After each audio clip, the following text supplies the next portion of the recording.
Restaurando para mudar o início do estudo nessa manhã. Amém? Senhor, que Deus nos fale. Muito obrigada pela luz que o Senhor nos concedeu. E também estamos agradecidos, porque podemos dar em nossos votos e estar na tua presença e na frente contigo. Senhor, abençoe todos que estão presentes e também que não estão e porventura se alguém irá chegar.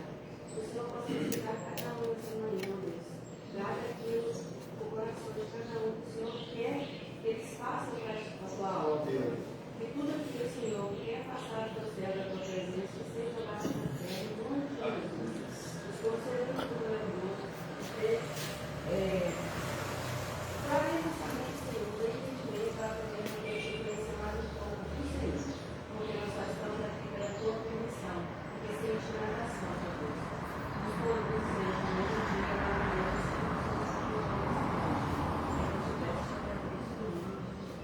Amém? Nós vamos dar continuidade no estudo, do estudo de número 2, a lição de número 2, que domingo retrasado e passado nós tivemos escola, a respeito que fala na igreja de Jerusalém, um modelo a ser seguido. Então nós vamos dar continuidade no estudo nessa manhã.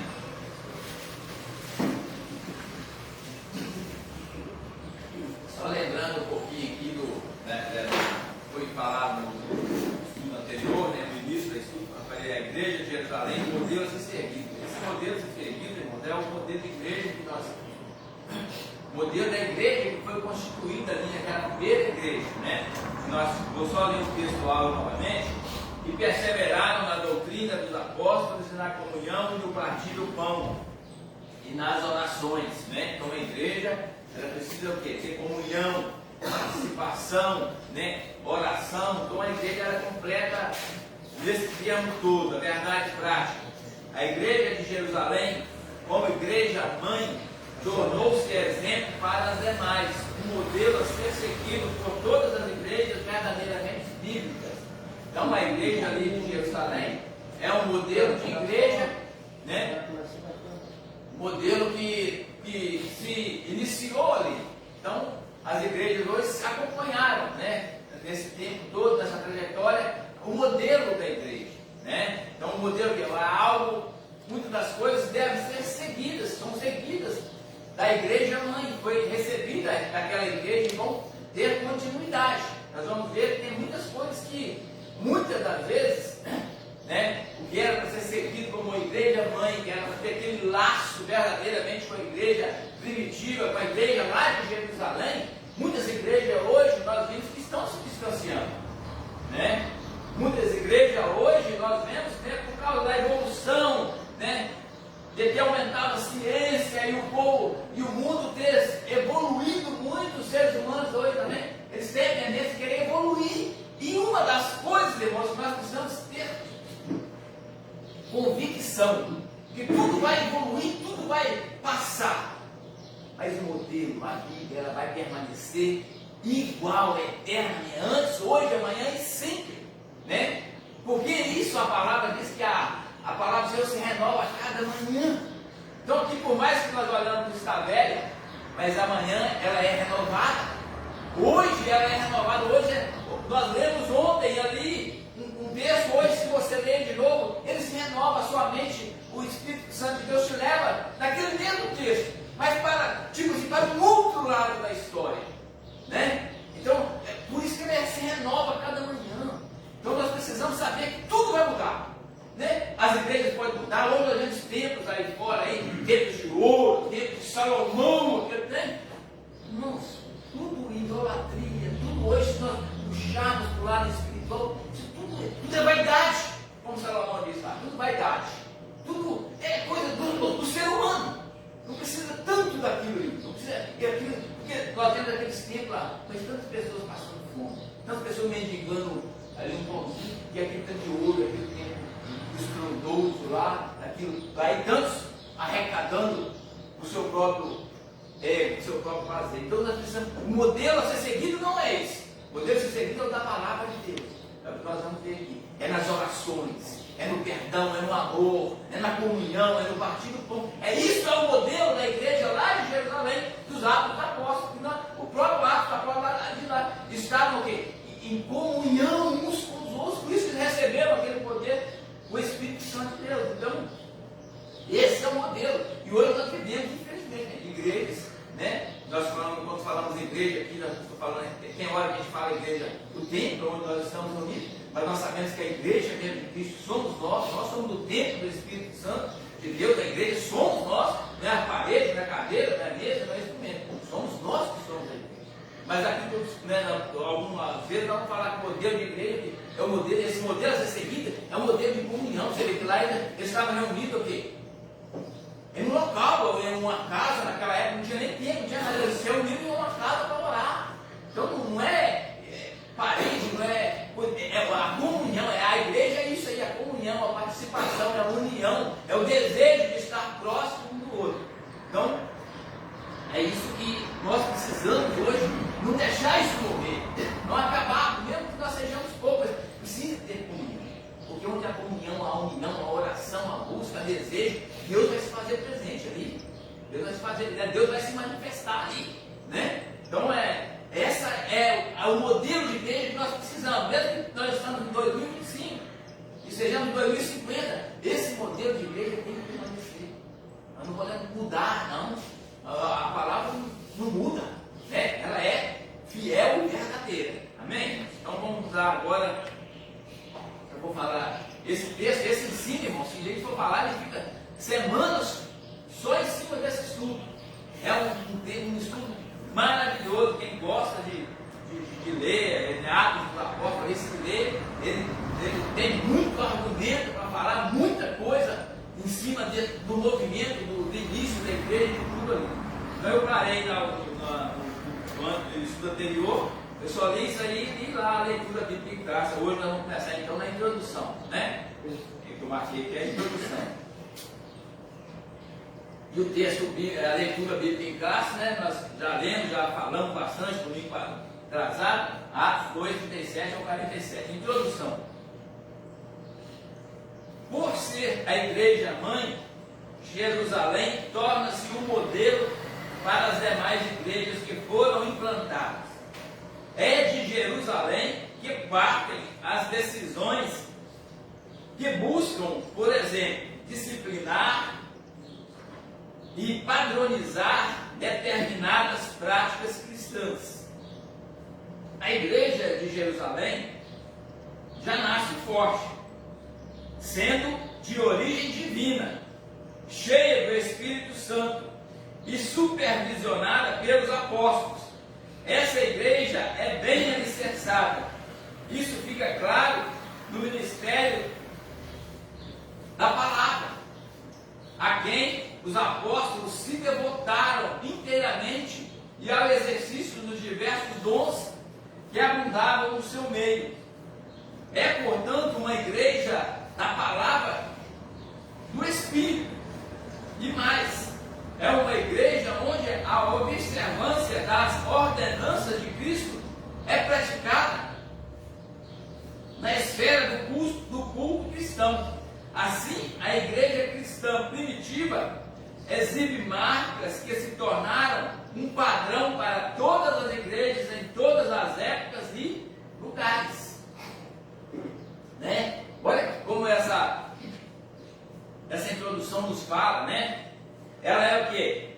Exemplo. Buscam por um exemplo disciplinar, padronizar determinadas práticas. A igreja de Jerusalém já nasce forte, porque ela já nasceu o quê? Debaixo ali que do poder do Espírito Santo. Ela já nasce ali o quê? Ela já nasce cheia do Espírito Santo, então ela já nasce forte. Não é porque os apóstolos ali, os seres humanos estavam ali. Quando se diz que ela nasce forte, porque ela já nasce revestida do Espírito de Deus. Já nasce revestida com poder. Então, irmãos, essa é a essência da igreja. O poder, o Espírito de Deus, a manifestação do Espírito Santo. Uma igreja sem poder, sem a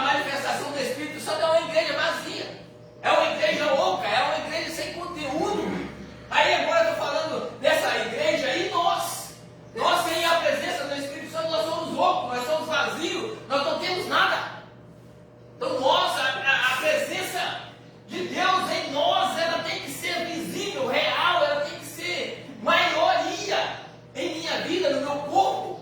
Então, um ser humano sem a presença do Espírito, sem esse poder aqui, sem essa unção, ele é vazio.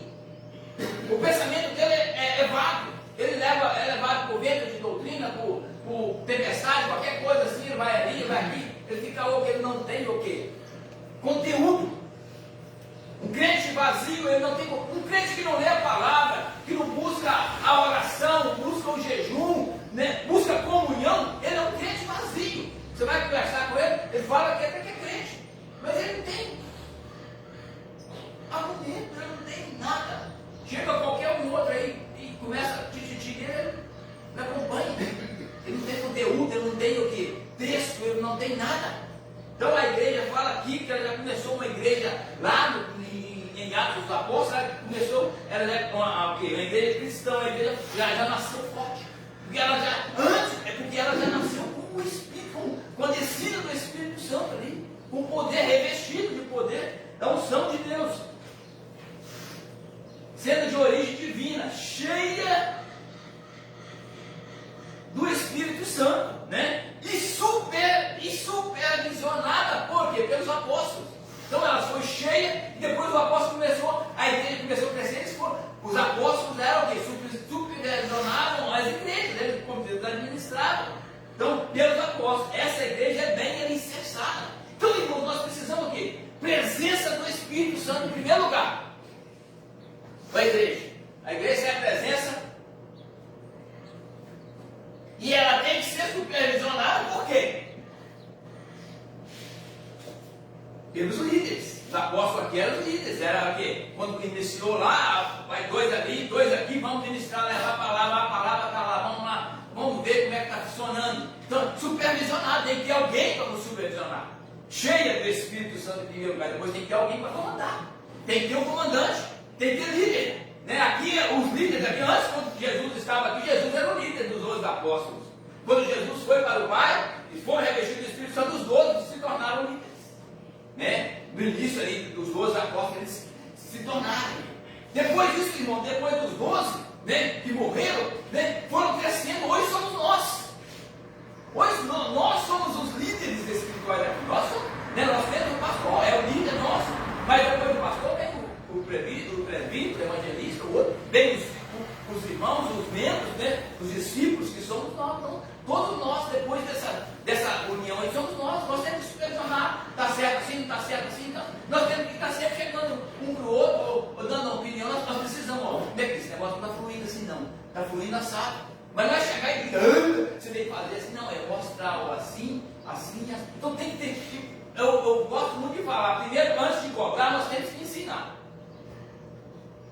Todo ser humano, todo líder, toda empresa, todo lugar, né, falando de pessoas, não tem pessoas, toda empresa tem gerente. O gerente vai lá e fala, o funcionário chegou, você vai fazer isso. Vai fazer, vai dar o serviço para ele fazer assim, sabe? Depois ele vai corrigir, ó, mandei você fazer assim, você não está fazendo. Aí ele pode corrigir. Mas se você chegar na empresa lá, aí, tá aí a empresa, faz o que você quiser. Não é assim, tem que ensinar, para depois cobrar.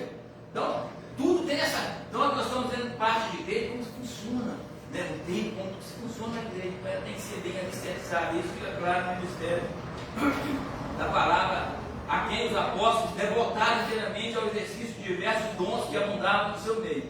E, portanto, uma igreja da palavra e do Espírito. E mais, é uma igreja onde a observância das ordenanças. Tem que haver as ordenanças. Na igreja nós temos aqui a hierarquia, tem igreja. Nós temos o culto de Santa Ceia, né? Que vai ser hoje, nós temos o batismo, né? Então, nós temos as ordenanças da igreja. Precisa, né? Tem aquilo que precisa ser seguido. Claro, isso que não mudou. Muitas igrejas mudaram essas coisas. Então, todas as igrejas cristãs, essas ordenanças, eles se mantêm. Mudaram muitas coisas, né? Se pode mudar o compromisso, mas mudou muita igreja. Tem muitas igrejas que fazem tantas coisas. Uns faz isso de um jeito, outros faz outro do outro. Mas essa ordenança aqui ainda, eu acho que as igrejas evangélicas cristãs ainda tem essa ordenança do batismo, né, da Santa Ceia. Então essas foram mantidas ainda, né?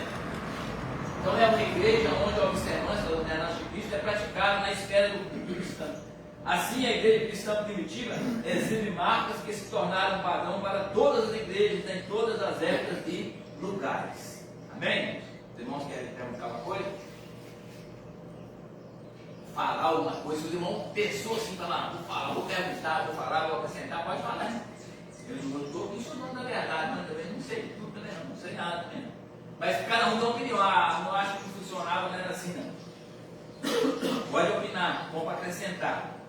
Então agora nós vamos uma igreja com sólidos alicerces. Alicerces, né? Alicerce aí, os irmãos sabem o que é alicerce, né? Ainda mais os pedreiros, né? É a base, né? É a fundação, né? Então uma igreja sem base, sem fundação, sem um alicerce, ela não aguenta muita batida, não, né? Tem muita tempestade, ela cai. Então ela tem que estar alicerçada, né, em algo que nós vamos ver para frente aqui. Uma igreja com fundamento doutrinário. A igreja de Jerusalém era uma igreja bem doutrinada. Lucas diz que antes de ascender aos céus, antes de subir, né, Jesus,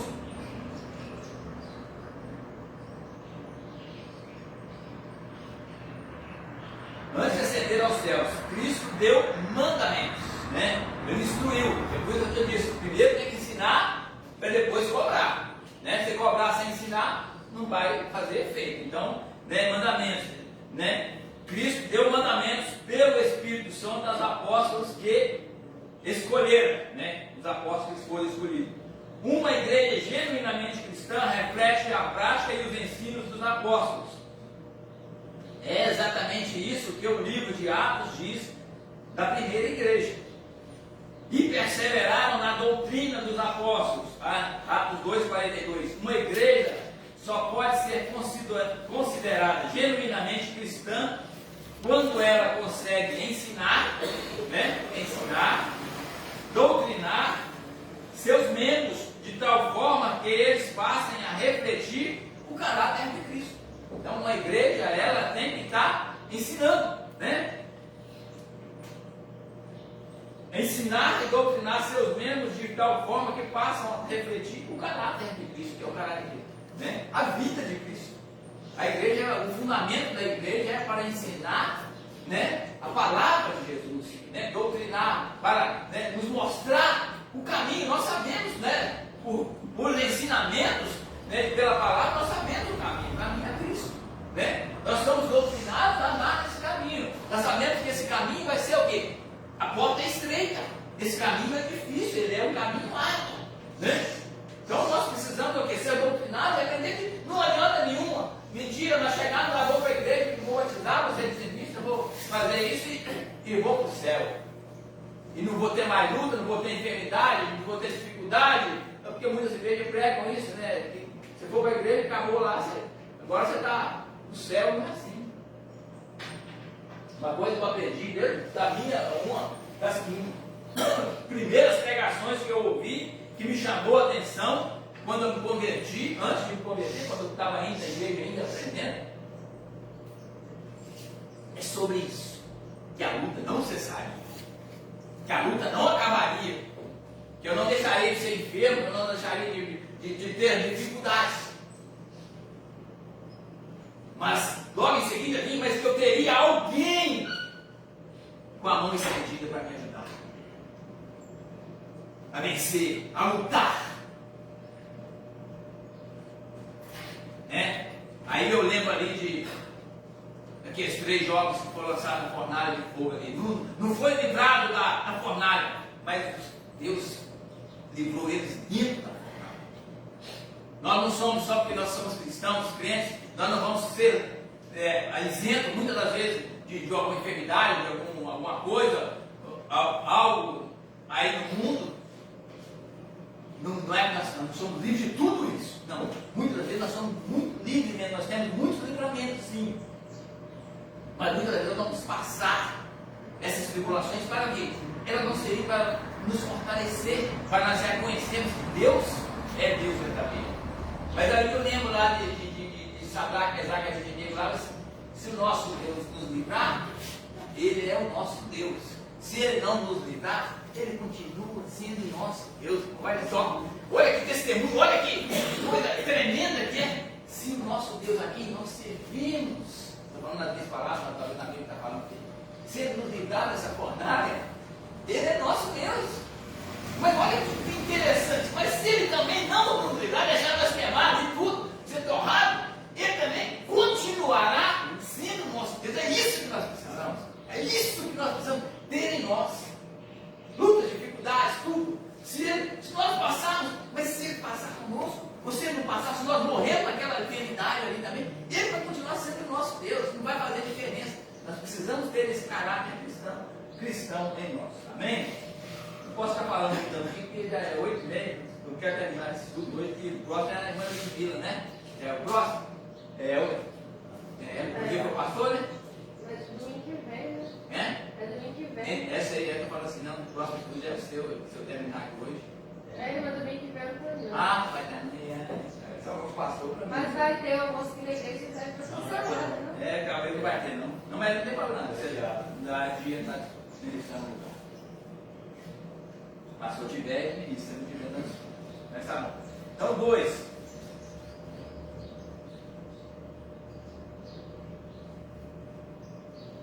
Então, é só completar. Considerar genuinamente cristão quando se consegue ensinar e doutrinar os seus membros de tal forma que eles passem a refletir o caráter de Cristo. Refletir. Né? Esse refletir, irmãos, né? É sermos vistos realmente que nós somos cristãos. Nós precisamos ser vistos como cristãos. Infelizmente, muitos de nós ainda fica muito de trás do pano. Nós precisamos ser vistos como cristãos verdadeiros. Muita gente não fica com vergonha de falar que é crente, no meio de alguma coisa. Nós temos que refletir luz. O caráter de Cristo, nós temos que o quê? Refletir o caráter de Cristo. Nós temos que ser luz em meio às trevas. Né? Se chegar no meio das trevas, nós ficar escuridão, na escuridão também lá, não vai resolver nada a nossa luz. Se nós não acendermos dela, não pôr ela para brilhar, não vai surtir efeito. 2. Perseveraram na doutrina dos apóstolos. Né? Tem como referência Atos 2,42. A expressão diz muito sobre o processo de discipulado da igreja de Jerusalém. Era uma igreja bem doutrinada e, portanto, bem discipulada. A palavra doutrina traduz o termo grego didache, que significa ensinar, instruir. Né? Tem a ver, portanto, com o discipulado cristão. O discípulo é alguém que consegue reproduzir isso. Isto é, levar adiante o que aprendeu do seu mestre. Então o discípulo tem que aprender e levar adiante, pôr em prática aquilo que ele aprendeu do seu mestre. Não?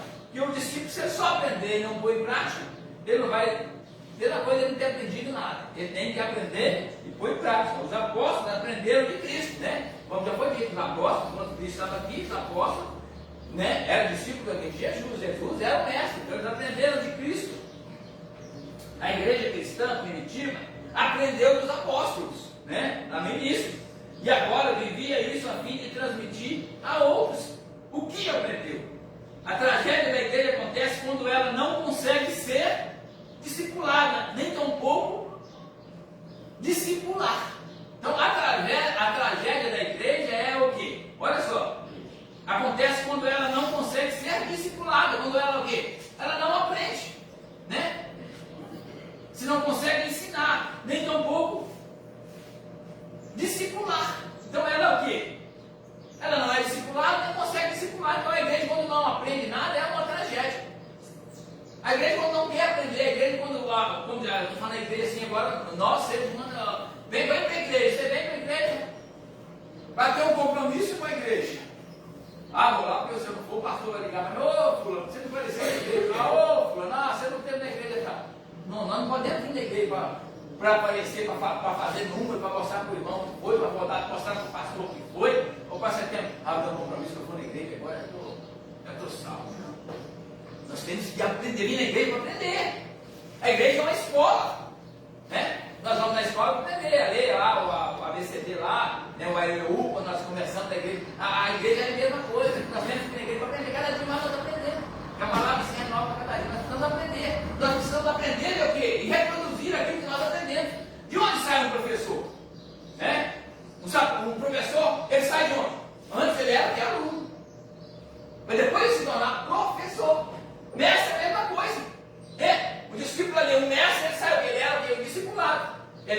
disso, depois ele passa a ser o quê? A besta. Mas por quê? Porque ele foi discipulado. Porque ele recebeu o quê? Ensino. Porque ele aprendeu o ensino. Né? Ela foi o quê? Uma discipulada. Ela recebeu o quê? Ela recebeu a instrução. Né? Um pedreiro, raramente um pedreiro começa a ser pedreiro sem antes passar por servente. Eu acho que não existe, não sei se tem curso de pedreiro para ser pedreiro antes de servente. Acho que é bem, não sei se existe não. Eu estou citando assim algo assim mais só rústico assim entre nós. E pelo que eu sei e aprendo, muitas vezes a maioria dos pedreiros antes ele foi o que? Servente. Ele começou lá amassando a massa, depois ele passou. Ele aprendeu, a visão dele foi aberta. Olha, eu vi assim, fulano, ele fazia isso, agora eu já amarrar a ferralha assim, eu aprendi lá, agora eu já posso ver. Né? Eu acredito que, mas não sei se tem curso para se profissionalizar e ser pedreiro de uma vez. Eu acho que nunca vi falar, não pode ter, né? Assim, mas aí já é engenheiro, aí já não é pedreiro que fala, aí fala engenheiro, né? O engenheiro só faz os papéis na hora. Então, primeiro nós precisamos aprender, para depois. Agora, se nós não recebemos isso, você vê, tem servente aí, muitas vezes, que trabalha 20, 30 anos, nunca vira pedreiro. Não estou julgando, estou falando, porque ele não quis, né? Ele não é que ele não aprendeu. Ele aprendeu, mas ele também não quer ser, quer muito compromisso. Tudo bem, não tem nada a ver. Pode ser, mas a maioria aprende que é porque vai ganhar mais. Se passar a ser servente, não tanto. Se for pedreiro, é outro. Né? Então é assim, né? Se eu for empregado, eu vou ganhar tanto, mas se eu for patrão, eu vou ganhar mais. É isso que na igreja não é diferente. Né? Não estou falando com você, todos que estão aqui vão ser pastores, né? Mas vão ser discipulados na oração, né? Na comunhão. Então esse discipulado aprendido aqui não é só para ser líder, não. Mas é na oração, no jejum, é na busca, é na união, é no amor, é no perdão, é no estender da mão, é tudo. É essa coisa, esse discipulado para nós passarmos a fazer isso, para nós usarmos isso, não só dentro da igreja. Nós não precisamos ser bonzinhos só para os irmãos da igreja. Nós precisamos usar isso lá fora. Essa é a missão aqui do apóstolo, que quem aprende é amar lá fora. Quem precisa de amor maior, vamos lá de fora. Os da igreja sim também, é claro, mas os mais necessitados. Quem é o nosso próximo? Né? Certa feita na Bíblia, quem é o nosso próximo? Né? Não sei o texto, não, mas fala a respeito. Os irmãos já ouviram falar a respeito do próximo. Né? Quem é o nosso próximo? É aquele que está perto de nós? Só aquele é o casal, o marido, a esposa? Não. Aquele que necessita de algo. Quem está ao alcance de nós estendendo a nossa mão. Esse é o nosso próximo. Então é isso, tudo isso aí, o discipulado vem nos ensinar a fazer isso, né? Então uma igreja não tem amor, você vê, a igreja muitas vezes, nossa, graças a Deus, nós cabos juntos aqui, não ficar da porta, ficar feito até a noite, batendo papo, tendo comunhão, assim, isso é bom, mas tem igreja que acaba tudo, cada um não tem amor, não tem aquilo, comunhão, então isso é ruim. 3, uma igreja relaciona, aos irmãos que querem perguntar coisa, falar alguma coisa. Pode falar, se quiser falar. 3, uma igreja relacional e piedosa. A igreja de Jerusalém perseverava na comunhão, né? Atos ali é essa comunhão. A igreja é a base e a comunhão, né? A maioria dos intérpretes entende que a palavra grega, tem um nome aqui estranho aqui, koinonia, traduzida aqui como comunhão, é uma referência às relações interpessoais dos primitivos cristãos. A primeira igreja era, portanto, uma igreja relacional. Assim, perseveravam na comunhão, tem o sentido de dedicar a instrução de bons relacionamentos, tem a ver com o modo de vida dos crentes. Sem o cultivo de relações interpessoais fortes, a igreja cai em um mero ativismo. Há muita atividade, mas sem calor humano, que caracteriza a verdadeira vida cristã. Então nós precisamos de ter comunhão. O principal é a comunhão. Não adianta muito ativismo, muita coisa para lá, mas. Obrigado, se tiver, tá debaixo daí, irmão. Estou subindo.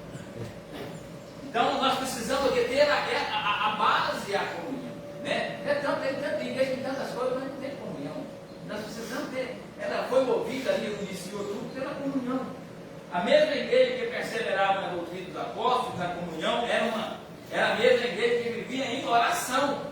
Então a comunhão, como nós vamos reunir aqui, sempre nós fazemos aí, junta panela, junta prato, não sei o que, é bom, mas também nós precisamos unir em oração. Uma coisa que eu vou falar, a igreja nossa tem essa comunhão, mas em oração ela está, hein?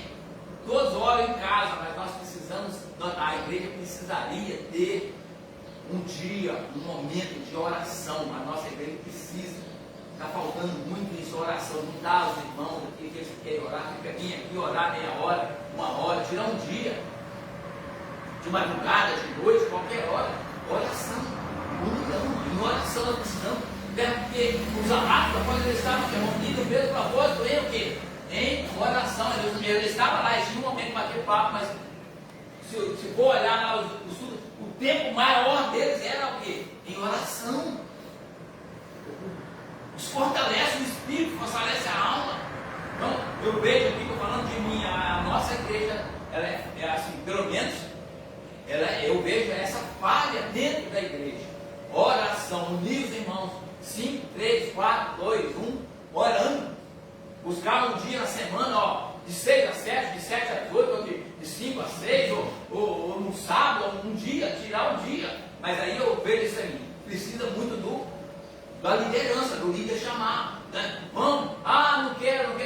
Porque tudo inicia com um. Se tiver um para levantar, depois de um vem dois, depois de dois vem três, é assim. Então nós precisamos, essa palavra oração aqui agora me chamou essa atenção. Nós precisamos aqui ver essa relação de oração. Ajuda onde eu parei aí, porque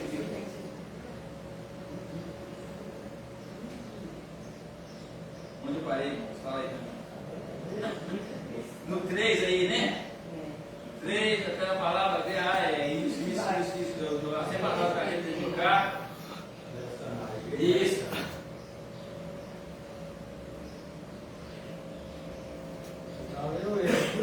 Já está no top 2 aí. No 3? 2,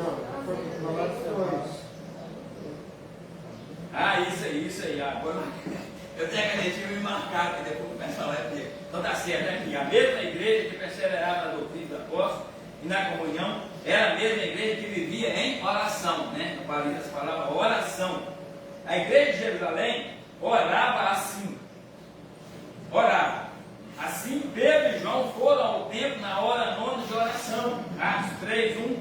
Os apóstolos estabeleceram como prática dedicar-se à oração. Olha só, a prática dos apóstolos.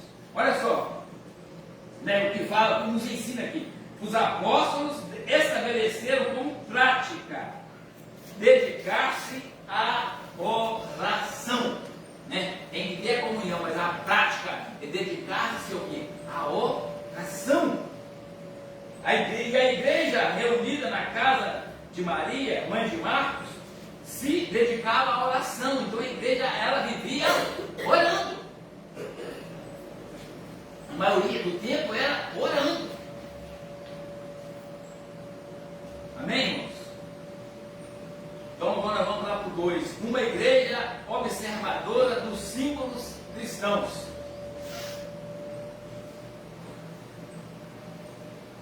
O batismo, agora vamos falar aqui um pouquinho do batismo. O batismo, após o primeiro sermão do apóstolo Pedro na igreja de Jerusalém,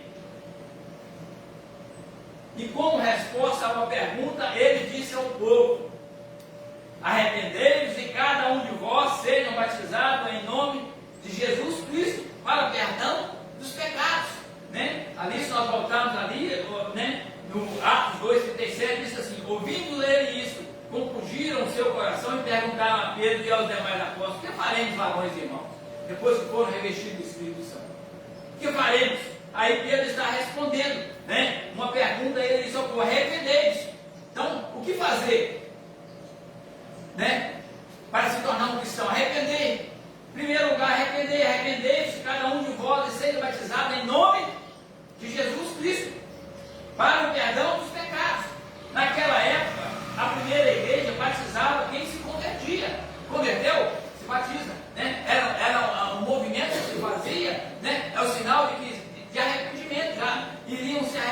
se batizar rapidamente. Naquela época, a primeira igreja batizava quem se convertia.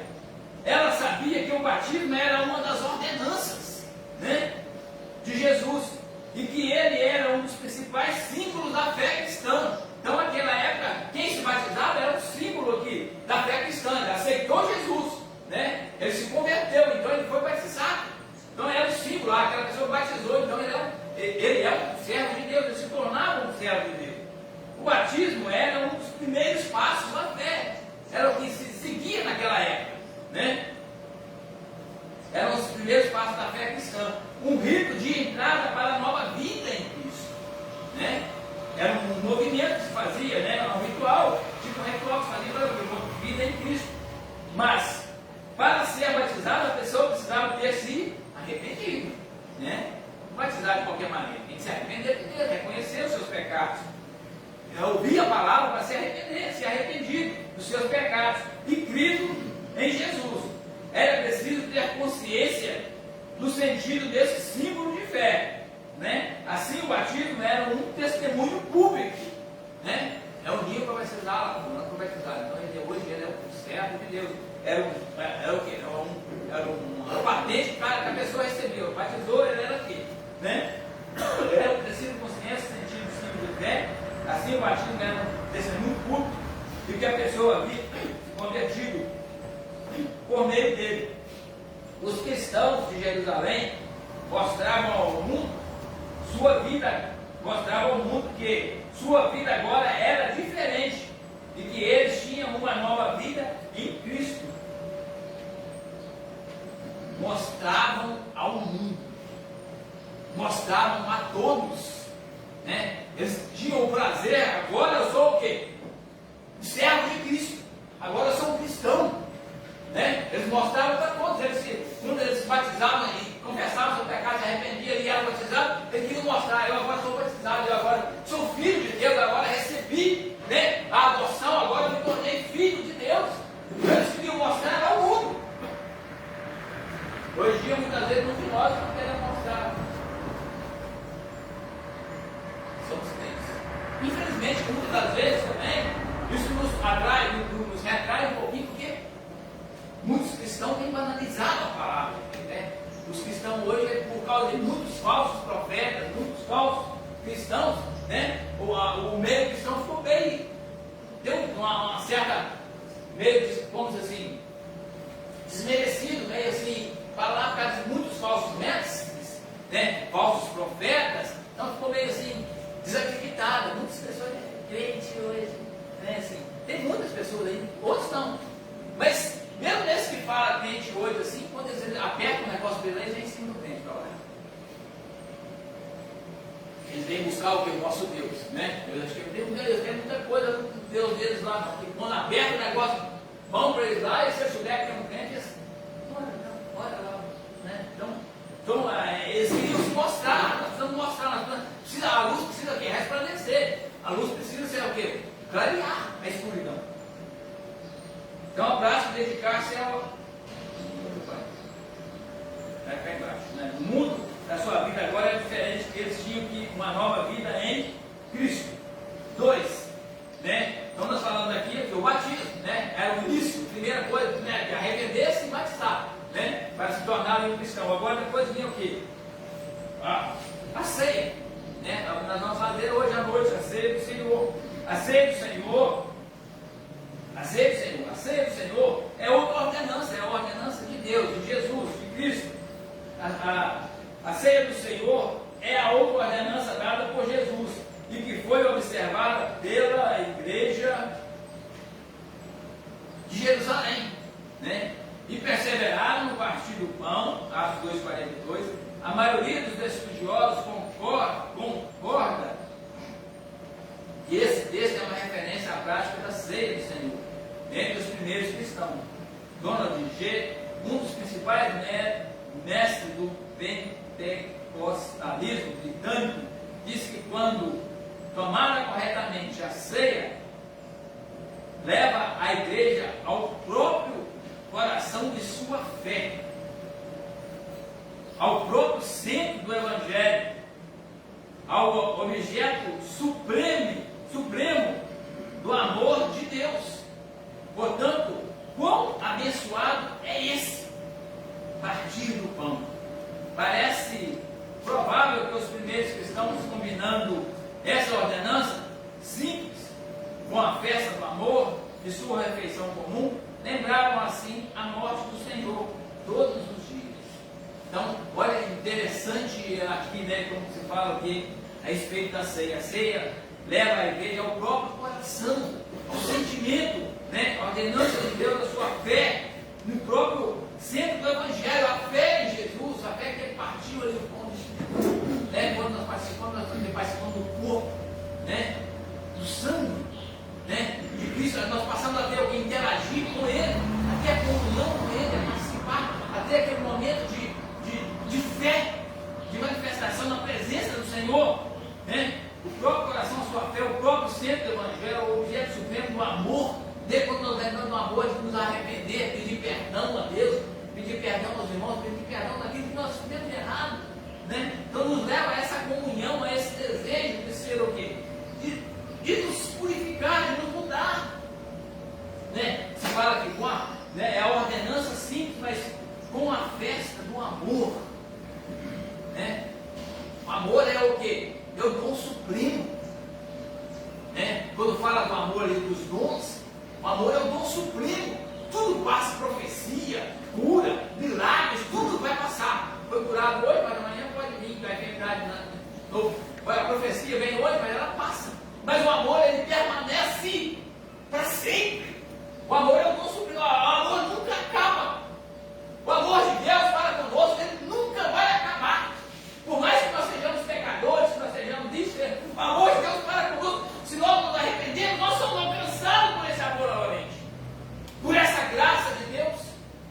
Então o amor para nós, não pensa para o amor de Deus para com a nossa vida, ele é infinito, ele é inacabável, ele não tem fim. Então o amor, quando nós nos encaixamos um pouquinho nesse amor, nessa comunhão, sentimos um pouquinho desse amor, nós nos sentimos alegres, sentimos felizes. Amém? 3. Uma igreja modelo.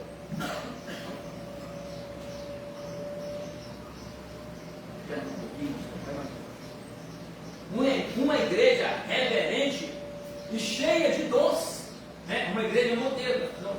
Tem um modelo de igreja, né? Uma igreja reverente e cheia de dons. É dito na igreja de Jerusalém: em cada alma havia temor. Em cada alma havia temor. Essa é a palavra-chave do cristão. Temor. Nós precisamos ter temor. O crente que não tem temor de Deus, ele não é nada. Se ele não tem temor de Deus, ele vai ter temor de quem?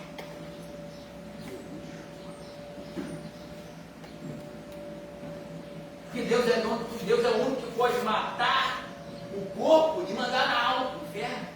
O ser humano muitas vezes tira a vida do próximo aí, dá tiro, mata ele mata só o corpo, mas a alma não tem poder de mandar para o inferno. Quem tem poder é Deus, se ele quiser mandar. E ele tem poder, ele pode, mas o homem não. Então, o temor, nós não temos temor de Deus. Que se Deus falar comigo que eu não vou ser salvo, eu posso fazer de tudo aqui que eu não vou ser salvo. Ele é o único que pode fazer isso, se ele não quer, mas ele tem o poder, né, de fazer com nós o que ele quiser. Ele é o nosso dono. Então, mas muitas vezes nós temos temor do homem, temor do mundo lá fora, temor das tempestades, essas coisas assim, dos terremotos, dos que vai vir lá, morrer, matar essa carne, nós vamos morrer mesmo. Por qualquer motivo, mas mandar a alma para o inferno é só Deus. Nós precisamos temer a Deus. Porque se ele endurecer o nosso coração, como endureceu o coração de Faraó, né, vai perder o filho, vai perder tudo, vai até para o inferno. Se ele endurecer o nosso, quem endurece o nosso coração, quem quer é Deus. Né? Deus faz com nós o que ele quiser. Então, nós temos que temer a Ele, sim. Nós temos que saber que se nós formos desobedientes a Ele é justo. E a justiça dele vai ser praticada na minha e na sua vida, não importa quem você seja. Se você não obedece às ordenanças dele, no mandamento dele, a justiça dele vai ser aplicada em nós. Ele tem a bondade dele, ele tem esse amor, como foi falado aqui. O amor dele é infinito. Mas infelizmente também, felizmente também, tem a justiça. O amor dele não vai, como se diz, ele não vai tampar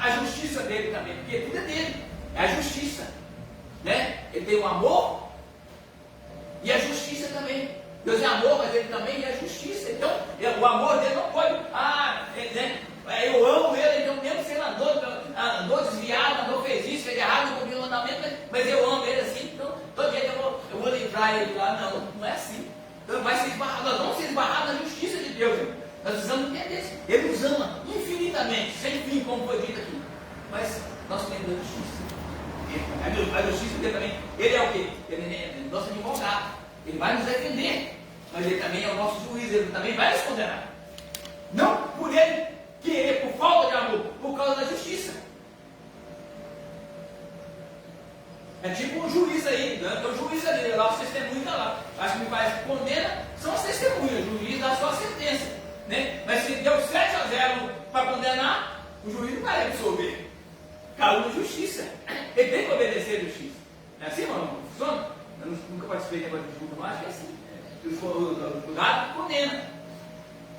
Então é isso aí. Então nós precisamos ter temor de Deus. Né? Essa é uma palavra-chave. O crente, se não tiver temor de Deus, acabou. Não tem temor de mais nada. E não vai a lugar nenhum. Uma igreja reverente, cheia de dons, é dita igreja de Jerusalém, em cada alma havia um temor.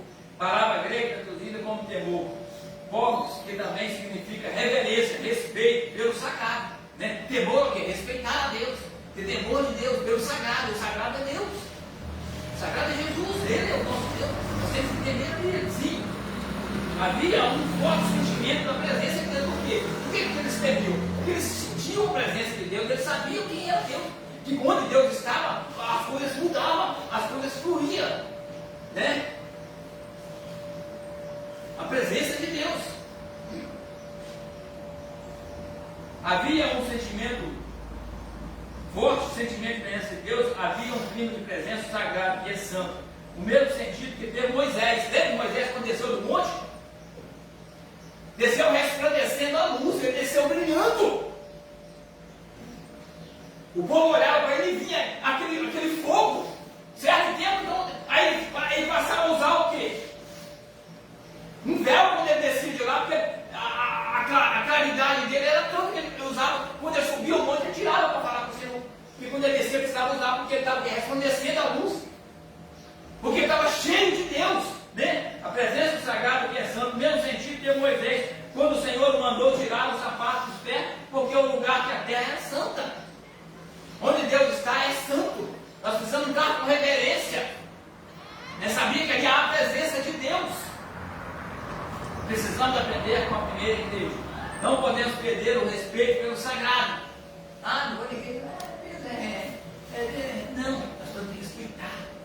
E com prazer, para louvar a Deus, para agradecer a Deus, para dar o nosso melhor. Por mais que nós sejamos falhos, nós precisamos nos apresentar com o melhor que nós temos. Lucas destaca que. Lucas destaca que muitas maravilhas e sinais se faziam pelos apóstolos.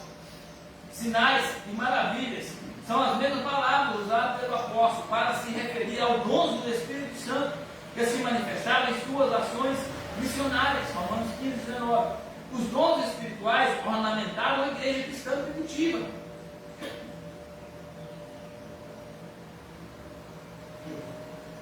Então nós vimos uma igreja reverente e cheia de luz. Agora uma igreja acolhedora. Dentre as muitas marcas de igreja relevante, há acolhimento. Parece que é uma das suas principais.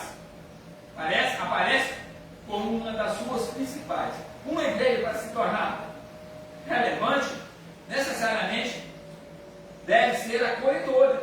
A igreja de Jerusalém é um modelo de igreja acolhedora. Além de estarem juntos, o texto bíblico diz que naquela igreja todos os que criam estavam juntos e tinham tudo em comum.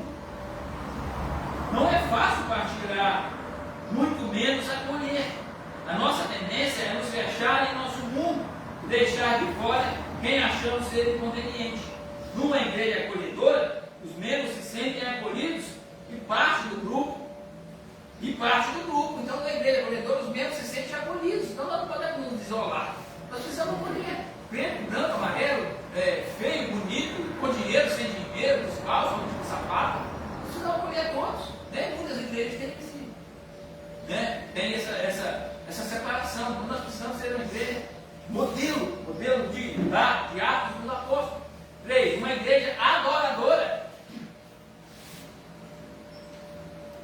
A igreja de Jerusalém era também uma igreja adoradora, louvando a Deus, Atos 2,47, louvando. Traduz o verbo grego aimen, é o mesmo que termo usado para se referir aos anjos e pastores que louvavam a Deus por ocasião do nascimento de Jesus. É usado também para descrever o paralítico que louvava a Deus depois de que foi curado junto à porta formosa do templo. É, portanto, uma expressão de júbilo e gratidão. Uma expressão de júbilo e de gratidão. Louvar é muito mais que simplesmente cantar. É uma expressão de rendição e total entrega. É o reconhecimento da grandeza de Deus e de seus poderosos feitos. Então, muitas vezes não é só louvar, cantar, mas o que? É uma expressão, é uma reverência, é um sentimento que nós estamos louvando, nós estamos sentindo a presença de Deus, a entrega e reconhecimento da grandeza de Deus. Então, faz parte da igreja, né? Uma igreja reverente, cheia de dons, uma igreja acolhedora, a igreja, né, são as bases da igreja, e uma igreja adoradora. Tem que ter esses três conjuntos. Aí uma igreja fluir. Dentro tem igreja que só adora, né? Tem igreja que não tem comunhão, tem igreja que não tem dons, então precisa ter um pouquinho de cada coisa, né? Um pouquinho ali de cada ingrediente. Amém? Os irmãos querem perguntar uma coisa, falar uma coisa? Então vamos lá na conclusão. Vimos nessa lição algumas características que marcaram a primeira igreja. Frequentemente, nos referimos a ela como a igreja primitiva. Vemos como sendo uma igreja ideal, modelo para todas as outras. De fato, ela é a igreja mãe. Isso, contudo, não significa dizer que a igreja de Jerusalém não tivesse problemas. Pelo contrário, veremos em outras lições que havia alguns bem desafiadores. Nada, contudo, que tire o seu brilho e nos impeça de nos espelharmos nela. Então ali, né, talvez nós achamos que aquela igreja ali era só festa, né? Em Atos dos Apóstolos, quando se iniciou ali, era só adoração, não tinha luta, tinha aí que começou a perseguição mesmo. Aí que o negócio começou a ficar estreito, né? Esse Atos dos Apóstolos lá que viveram a vida mansa, nós lemos a palavra, nós sabemos, né? Atos dos Apóstolos, quando Jesus foi, eles ficaram lá, né, que a igreja foi criada, foi ministrada, se expandiu. Atos dos Apóstolos, aí agora a igreja cresceu, primitiva, da apóstolo lá, agora nós só de papinho para cima assim, deixa a igreja crescer, os discípulos trabalhar. Você vê que está na igreja, todos são perseguidos, foram mortos, né? Então a dificuldade ali não é que, foi cheia, a igreja foi criada, foi revestida do Espírito Santo, o Espírito Santo não tem problema mais, aí não tem doença, não tem perseguição, não tem nada mais, não. Aí que começou a luta ferrenha, aí começou mais ainda a tribulação. Então, isso não é conclusão, mas isso não é o quê? Isso não vai nos impedir de pregar a palavra, isso não vai nos impedir de levar a palavra, de aprender a palavra, de estar na casa do Senhor, né? As lutas, as dificuldades, isso aí não pode ser impedimento para nós, irmãos. Se nós olharmos as tribulações, as lutas, as dificuldades, nós vamos parar no meio do caminho, nós não vamos nem começar. Amém? Os irmãos querem responder essa perguntinha?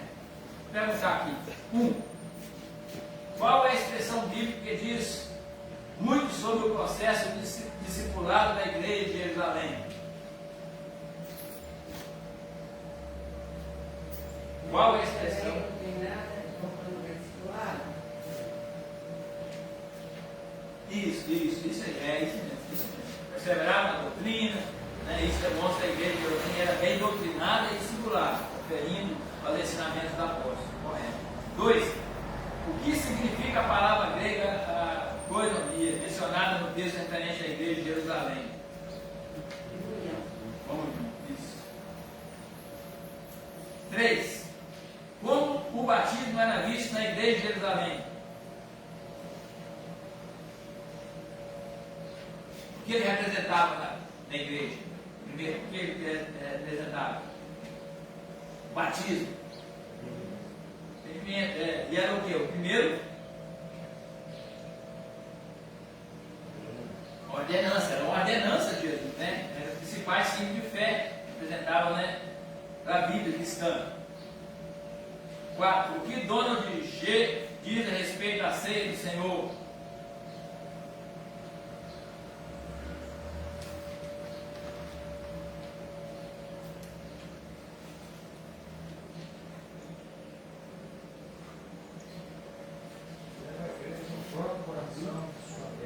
Isso aí. Isso aí.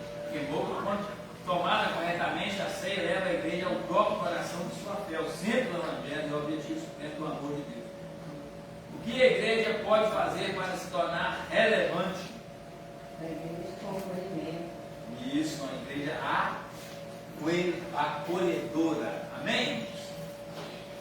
Então, o próximo estudo é o estudo número 3, uma igreja fiel na pregação do Evangelho. E próximo domingo, né, irmão, domingo mais tarde, nós tivemos um culto, ou eu, o pastor, ministro. Né? Próximo estudo. Amém? Os irmãos querem falar uma coisa, perguntar, acrescentar alguma coisa? Hã? O relatório. Passado. 19 faltas, 14 presentes, 12 reais. Falta 14 presentes. Falta ganhando. Amém? Ó, logo mais, culto Santa Ceia. Não deixe de vir, né? Tem aí o dia da ceia do Senhor, né? Prepare-nos. Ore, né? Essa é a oração, irmão, é uma chave, é uma porta para nós. Nós perdemos muito tempo, né? Infelizmente, né? Nós falamos que não temos tempo, mas o tempo quem faz somos nós, né? Eu disse aqui na sexta aqui um pouquinho a respeito lá de quando Deus fez o homem, fez tudo, porque Ele fez tudo para nós sermos o dominador, né? Para nós dominarmos, mas infelizmente nós estamos sendo dominados pelas coisas do mundo, pelo tempo, por tudo que nós temos que fazer, né? Nós vivemos aqui 100 anos, nós não vamos descer, não tem tempo, nós temos que falar 100 anos, não tem tempo, não tem tempo, porque eu nem trabalho, não tem mais tempo de fazer mesmo. Nós precisamos fazer o nosso tempo, nós precisamos saber o quê? Relacionar, dividir, fazer o quê? Ter o conhecimento, saber fazer o que nós precisamos, amém?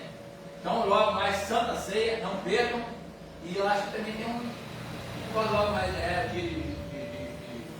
café com Deus, mas o Diabo Nelson aí vai brindar nós aí com o olhinho logo aí. Né, Diabo? Outro irmão Nelson. Olhinho. Nessa pura, cantar os parabéns para ele. Né? Acho que vai ser nesse mês também, né? Como é que é? Mês passou? Como é que é? Não sei que dia que canta o aniversário, acho que é de 3 meses, né? Mas nós vamos estar aí logo, se Deus quiser. Amém? Logo à noite, aquele que passou vai estar, deve estar ali. O pastor deve estar logo à noite. Né? Amém? Não estão orados, Diácono João esteja orando, terminado o estudo nesta manhã. Amém? Pai amado, obrigado, Senhor. Essa oportunidade, Deus, tem nos aportado nessa manhã. Glória a Deus. Olha, Deus, olhar para o nosso lado, nosso redor, Deus, a nossa família, de paz, saúde, tranquilidade, e o mesmo corpo que vive em nós. Muito obrigado também por poder chegar na casa do Senhor nesta manhã. E aqui estão também a igreja, a família do Senhor, todos aqui que estão bem, todos dormindo bem, tiveram semana Deus abençoada, e o início de semana na sua presença. Glória a Deus. Muito obrigado por essa oportunidade que nos dá de estar iniciando essa semana, Deus, bem de manhã, bem cedinho na sua casa, olhando para os nossos irmãos, para estar aprendendo um pouco mais da tua palavra. Nós sabemos, Deus, que é a melhor e maior escola do mundo, a escola bíblica musical. Glória a Deus, nós aprendemos, Deus, a melhor riqueza, melhor que nós podemos aprender aqui nesta manhã é sobre o amor, sobre o acolhimento, sobre o que está junto, sobre o que está fazendo a vontade do Senhor. Nos ensina, Deus querido, a ser mais e mais servos e servas, homens e mulheres fervorosos na tua presença, jovens, crianças e adolescentes na tua presença.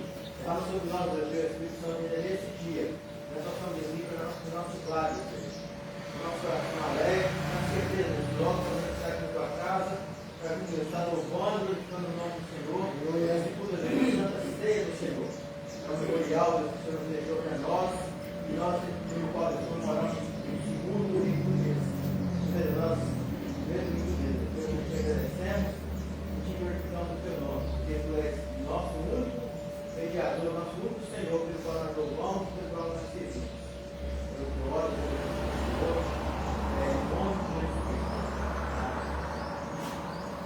do nosso Senhor e Salvador Jesus Cristo e as doces consolações do Espírito Santo de Deus sejam com todos, não somente hoje, mas para todos sempre. A igreja comprada pelo sangue do Senhor Jesus diga amém. Estamos terminados.